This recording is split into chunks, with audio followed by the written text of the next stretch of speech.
Hi hello నమస్తే welcome to BRK. నేను మానస. ఈరోజు మనతో పాటు ఉన్నారు వంటింటి వైద్య నిపుణులు డాక్టర్ చిట్టిబొట్ల మధుసూదన శర్మ గారు ఉన్నారు. వారితో మాట్లాడదాం. Hi sir. హాయ్ అమ్మా.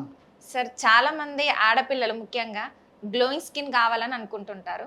అంటే గ్లోయింగ్ స్కిన్ రావడానికి అసలు చాలా మంది బయట ఉన్న క్రీమ్స్ కానీ లేదంటే ఇంట్లో ప్రిపేర్ చేసుకొని చేసుకుంటూ ఉంటారు. కానీ గ్లోయింగ్ స్కిన్ పొందలేకపోతూ ఉంటారు. సో అలాంటి వాళ్ళకి మా వంటింట్లోనే న్యాచురల్గా ఎలాంటి టిప్స్ చెప్తారు సార్? సో చాలా ఉన్నాయమ్మా. మనసుంటే మార్గం ఉందమ్మా. సో వాళ్ళకు అందులో ముఖ్యంగా ఆడవాళ్ళకి ఇలాంటి వాటిలో సంకల్పము మనసు కూడా ఉంటుందమ్మా. వాళ్ళ ఆరోగ్యాన్ని ముఖ్యంగా ముఖ సౌందర్యాన్ని పరిరక్షించుకోవాలనేటువంటి కాంక్ష ఆడవాళ్ళలో ఎక్కువగా ఉంటుంది. ఈ మధ్య కాలంలో మగవాళ్ళు కూడా ఆ కోవకులో ఎక్కువకి వస్తున్నారమ్మా. సరే, అది వేరే విషయము. సో కాబట్టి మరి అనేక రకాలైనటువంటి టిప్స్ ఉన్నాయమ్మా. అందరికీ ఆమోదయోగ్యమైనటువంటి, అందరికీ అందుబాటులో ఉండేటువంటి, ఈజీగా తయారు చేసుకోదగ్గ, ఎటువంటి సైడ్ ఎఫెక్ట్స్ లేని, సైడ్ బెనిఫిట్స్తో కూడినటువంటి ఒక మంచి టిప్ చెప్తాను చూడండిమ్మా. సో అలోవీరమ్మా, కలబంద గుజ్జు. సో కలబంద తెలుసు కదమ్మా, గ్రామాలు పట్టణాలు నగరాలతో నిమిత్తం లేకుండా ఎక్కడ పడితే అక్కడ కలబంద మొక్క నేనున్నాను, మీ ఆరోగ్య పరిరక్షణ కోసం నన్ను యూజ్ చేసుకోండి అని చెప్పేసి కలబంద మొక్క మనకు పరికరిస్తూ ఉంటుందమ్మా. సో ఆ కలబంద మొక్కలో ఉన్నటువంటి గుజ్జు, లోపల భాగంలో గుజ్జు ఉంటుంది కదమ్మా, గుజ్జును కాస్త నీళ్ళతో జస్ట్ వాష్ చేసేసి ఆ తగినంత గుజ్జు తీసుకుని తగినంత గుజ్జులో కాస్త రోజ్ వాటర్ అమ్మా. అదేవిధంగా కాస్త సిరిగంధం పొడి, మనకు సిరిగంధం పొడి మార్కెట్లో దొరుకుతుంది. కలబంద గుజ్జులో కాస్త రోజ్ వాటరు, కాస్త సిరిగంధం పొడి అంతా కలిపేసేసి బాగా రబ్ చేయడం వల్ల బ్రహ్మాండమైనటువంటి క్రీమ్ తయారవుతుందమ్మా. సో ఆ విధంగా తయారైనటువంటి క్రీమ్ని ఫేస్ అంతా అప్లై చేసేసి 1 గంట ఆగిన తర్వాత గోరువెచ్చని నీటితో కడిగేస్తుండాలి.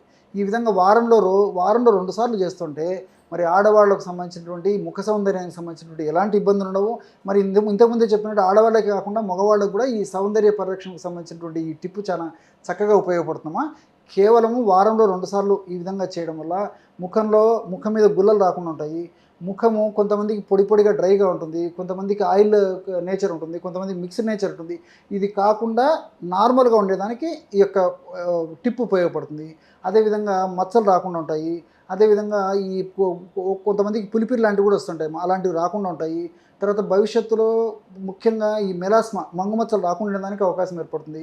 ముఖం సౌందర్యవంతంగా, దిగుణీకృతంగా, కాంతివంతంగా, మరి ముఖం ముడతలు పడకుండా ఉండేందుకు మల్టిపుల్ బెనిఫిట్స్ ఉండేందుకు మరి ఈ యొక్క కలబంద గుజ్జు, అదేవిధంగా రోజ్ వాటరు, నేను చెప్పినటువంటి పద్ధతిలో శ్రీగంధం పొడి, ఈ 3 కలిపి వాడుకోవడం వల్ల చాలా అద్భుతమైన ఫలితాలు కలుగుతాయమ్మా. సార్, గ్లోయింగ్ స్కిన్ రావడానికి ఇంకా మనం అంటే ఎలాంటి డైట్ కానీ వ్యాయామం కానీ ఎలాంటి రొటీన్ ఉండాలి సార్? డైలీ రొటీన్ ఎలా ఉండాలి? ఎగ్జాక్ట్లీ అమ్మా. కంపల్సరీగా అమ్మా, రోజుకి 3 నుంచి 5 లీటర్ వరకు నీళ్లు తాగడం అలవాటు చేసుకోవాలమ్మా. చాలామంది మరి ఏదో ఒక లీటర్ నీళ్ళు ఉదయం నుంచి రాత్రి తాగేసరికి వాళ్ళు చాలా ఇదిగా ఫీల్ అవుతుంటారు. అది ఏమాత్రం మంచిది కదమ్మా. సో చర్మం సౌందర్యంగా ఉండాలన్నా, శరీరం మొత్తం ఆరోగ్యంగా ఉండాలన్నా నీరు చాలా అవసరం అమ్మా. సో బాహ్య ప్రకృతిలో కూడా, సృష్టిలో కూడా, లోకంలో కూడా 3 భాగాల నీళ్ళు ఉంటే 1 భాగం భూమి ఉంది. సో అదే పద్ధతిలో మన దేహంలో కూడా 3 భాగాల ద్రవరూప పదార్థం ఉంటే 1 భాగం మాత్రమే గట్టి పదార్థం ఉందమ్మా. మనం ఏం చేస్తున్నామంటే రివర్స్ చేసేస్తున్నాం అనమాట. సో 3 భాగాలు గట్టి పదార్థం తీసుకుని 1 భాగం నీరు తీసుకుంటున్నాం. సో దీనివల్లనే ఇలాంటి రకాలైన సమస్యలు వస్తున్నాయమ్మా. కాబట్టి ఇలాంటి కాకుండా రోజు నీళ్లు తాగడం అలవాటు చేసుకోవాలి. 3 నుంచి 5 లీటర్ల వరకు వారి శరీర ప్రకృతిని బట్టి, వ్యాధిని బట్టి, సీజన్ను బట్టి, ఇతర అనుబంధ లక్షణాలను బట్టి నీళ్లు కాస్త తాగుతుండాలమ్మా. ఏదో డాక్టర్ గారు చెప్పారు నీళ్ళు ఒకేసారి తాగేద్దామని చెప్పేసి ఒకేసారి 1 లీటరు 2 లీటర్లు తాగి పక్కన పారేయడం మంచిది కదమ్మా.